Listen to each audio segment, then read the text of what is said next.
Jeg er sorgterapeut. Jeg er gruppeterapeut. Jeg er end-of-life doula, og jeg har arbejdet professionelt med livets slutning siden 2008. Det gør, at jeg har en enorm viden og mange samtaler bag mig med mennesker, der skal dø. Jeg har også rigtig mange samtaler med mennesker, der har mistet til døden, og derfor har det rigtig svært med sorgen. Jeg starter gruppeterapi den 15. april i år, 2025, kl. 18 til kl. 19.30 for 6 mennesker. Jeg vil kun have 6 mennesker med, fordi alle skal have muligheden for at kunne blive set og blive hørt på de 1,5 time, vi har sammen. Jeg gør det om aftenen, og det gør jeg, fordi at de fleste sorggrupper, de foregår tit om eftermiddagen. Og det betyder, at rigtig mange af mine sorgklienter faktisk har et problem med at have en mulighed for at møde andre mennesker, som er i samme situation som dem selv.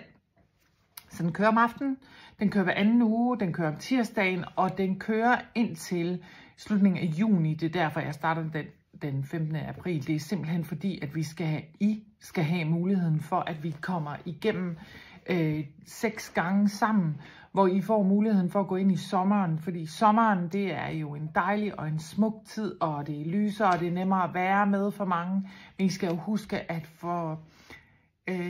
jeg ved jo, at folk, der er i sorg, de har faktisk lidt svært ved, at nu er det lige pludselig sommer, og nu er alle glade, og nu skal de på ferie og sådan noget, når du faktisk gerne vil have dine kære med ind i sommeren, og måske gerne vil rejse på ferie med ham eller hende.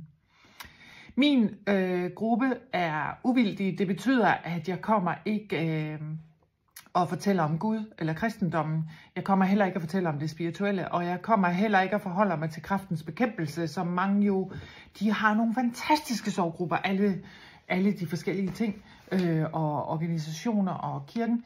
Men det, der er vigtigt for mig, det er faktisk at give muligheden for at få en sorggruppe, hvor du ikke skal føle dig en del af noget større, altså kirken, hvor Gud skal med ind over. Han skal ikke med her, fordi der er rigtig mange, der faktisk er vrede på Gud.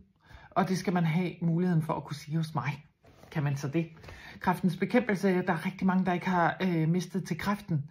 Og så synes man ikke rigtigt, man hører til der, eller en af de andre fonde eller organisationer. Så derfor, hos mig, det er privat, det skal du selvfølgelig betale for, men det kan du se mere om inde på min hjemmeside, birgittemode.dk. Fordi hos mig får du faktisk muligheden for at komme og bare være med din sorg, uden at skal forholde dig til, om du sidder der i en forening eller i kirken.